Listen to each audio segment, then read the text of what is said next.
Main asteroid belt में पाए जाते हैं। मेन एस्टेरॉइड बेल्ट मार्स और जुपिटर के ऑर्बिट्स के बीच में स्थित एरिया में होते हैं, क्षेत्र में होते हैं। इस रीजन के अलावा भी कई जगह पर एस्टेरॉइड्स मौजूद रहते हैं, जैसे कई प्लैनेट्स के ऑर्बिट पाथ पर। यानी इसका मतलब ये हुआ कि एस्टेरॉइड और प्लैनेट दोनों एक ही रास्ते पर चलते हुए सूरज के चारों ओर चक्कर लगाते हैं। हमारी अर्थ के पास ऐसे एस्टेरॉइड्स मौजूद हैं।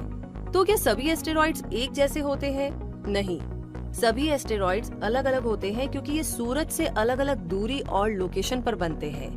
अब अगर बात की जाए कि इनका शेप कैसा होता है, तो इनकी शेप प्लैनेट्स की तरह गोल नहीं होती है, बल्कि इर्रेगुलर होती है, किसी भी साइज में एड़ी टेढ़ी मेढ़ी। इसी के साथ क्या एस्टेरॉइड्स केवल रॉक से बनते हैं? तो इसका जवाब है कि ज्यादातर एस्टेरॉइड्स तो अलग अलग तरह की रॉक से बने होते हैं, जबकि कुछ एस्टेरॉइड्स में क्ले या निकल और आयरन जैसे मेटल भी होते हैं।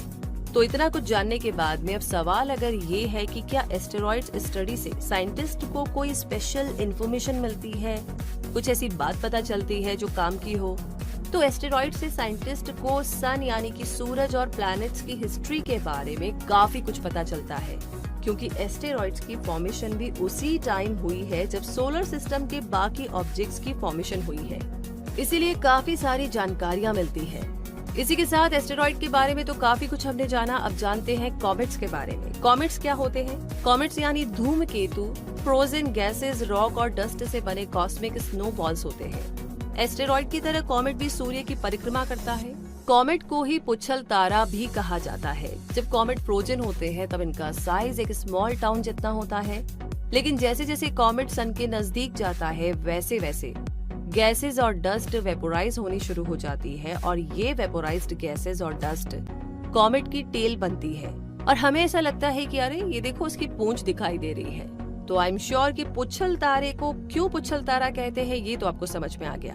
अब आगे बात करते हैं। कॉमेट के 3 पार्ट्स होते हैं, न्यूक्लियस, क्रोमा और टेल।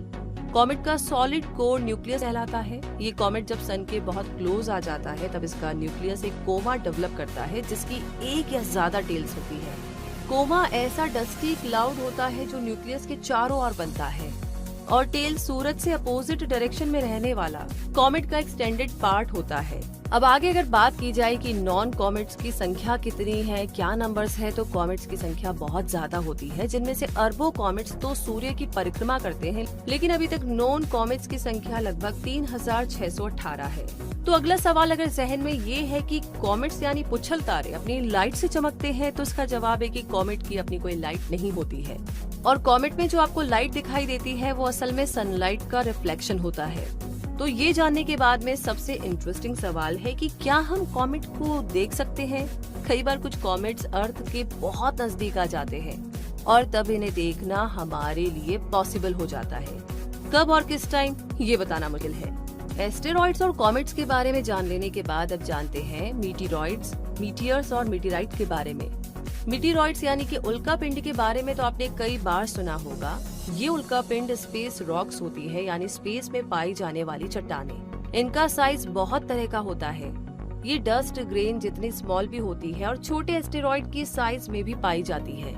ये सभी उल्का पिंड ऐसे बड़े बड़े ऑब्जेक्ट्स के टुकड़े होते हैं जो स्पेस में टूट जाते हैं या फिर ब्लास्ट हो जाते हैं। इसीलिए कुछ उल्का पिंड कॉमेट से आते हैं, तो कुछ एस्टेरॉइड से, और कुछ मीटिरॉइड से, तो कुछ मून और दूसरे प्लैनेट से भी आते हैं।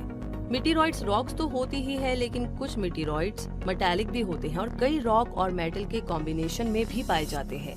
अब आगे बात करें कि मीटियर्स क्या होते हैं, तो आइए जानते हैं। जब ये मीटिरॉइड्स पृथ्वी के एटमॉस्फेयर में एंटर करते हैं या फिर मार्स जैसे किसी प्लैनेट के एटमॉस्फेयर में एंटर करते हैं, तब इनकी स्पीड बहुत तेज होती है और ये जल जाते हैं, और जलने के बाद में ये मीटिरॉइड्स मीटियर्स यानी उल्का कहलाते हैं। इन्हें शूटिंग स्टार्स भी कहा जाता है और कई बार इनकी चमक वीनस से भी ज्यादा होती है, इसीलिए इन्हें फायर बॉल्स भी कहा जाता है।